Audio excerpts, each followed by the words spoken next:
Hi all, welcome back to my channel. അപ്പോൾ ഈ summer ചൂടിൽ നമുക്ക് സ്വീറ്റ് മെമ്മറീസ് തരാൻ വേണ്ടിയിട്ട് നല്ല ഫ്രഷ് ആയിട്ടുള്ള ഫ്രൂട്ടി ആയിട്ടുള്ള സൂപ്പർ റിഫ്രഷിംഗ് ആയിട്ടുള്ള 2 ഐസ്ക്രീംസ് ഞാൻ അവിടെ പരിചയപ്പെടുത്തുകയാണ്. ഫസ്റ്റ് എന്ന് പറയുന്നത് നമ്മുടെ മാംഗോ ഫ്ലേവേർഡും സെക്കൻഡ് എന്ന് പറയുന്നത് പീച്ച് ഫ്ലേവേർഡും ആയിട്ടുള്ള ഐസ്ക്രീംസ് ആണ്. ഇത് ഓൾറെഡി വൈറലായി കഴിഞ്ഞ ഒരു സംഭവമാണ്.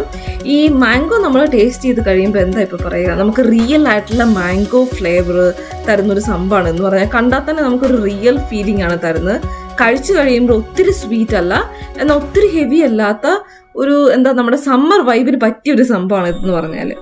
പിന്നെ നമ്മുടെ പീച്ചിനെ കുറിച്ച് പറയുകയാണെങ്കിലോ അത് ഷേപ്പ് കണ്ടാൽ തന്നെ മനസ്സിലാവും, നമ്മുടെ ആ പീച്ച് ഫ്രൂട്ടിൻ്റെ ഒരു ലുക്കൊക്കെ ഉണ്ട്. പിന്നെ കഴിച്ചു കഴിയുമ്പോൾ നമുക്ക് ആ ഫ്രൂട്ടി ടേസ്റ്റ് കിട്ടും. പിന്നെ അതുപോലെ നമുക്ക് ഫ്രഷ് ആൻഡ് റിഫ്രഷിംഗ് ആയിട്ടുള്ള ഒരു സംഭവം പോലെ നമുക്കിത് തോന്നും. അപ്പോൾ എല്ലാവരും മസ്റ്റ് ട്രൈ ഐസ്ക്രീംസ് ആണ് ഇതെന്ന് പറയുന്നത്. ബക്കറ്റ് ലിസ്റ്റിലൊക്കെ ഇട്ട് വെച്ചോട്ടോ.